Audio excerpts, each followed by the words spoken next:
హైదరాబాద్ అంబర్పేటలోని గోడౌన్లలో దాడులు చేశారు డ్రగ్ కంట్రోల్ అధికారులు. ఓ గోడౌన్లో అక్రమంగా నిల్వ చేసిన 20 లక్షలకు పైగా విలువైన మందులను స్వాధీనం చేసుకున్నారు.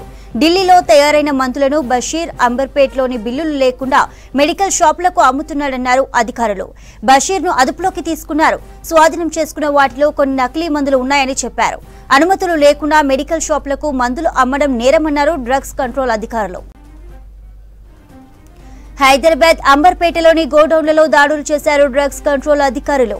ఓ గోడౌన్లో అక్రమంగా నిల్వ చేసిన 20 లక్షలకు పైగా విలువైన మందులను స్వాధీనం చేసుకున్నారు. ఢిల్లీలోని తయారైన మందులను బషీర్ అంబర్పేటలోని బిల్లులు లేకుండా మెడికల్ షాపులకు అమ్ముతున్నాడన్నారు అధికారులు. బషీర్ను అదుపులోకి తీసుకున్నారు. స్వాధీనం చేసుకున్న వాటిలో కొన్ని నకిలీ మందులు ఉన్నాయని చెప్పారు. అనుమతులు లేకుండా మెడికల్ షాపులకు మందులు అమ్మడం నేరమన్నారు డ్రగ్స్ కంట్రోల్ అధికారులు.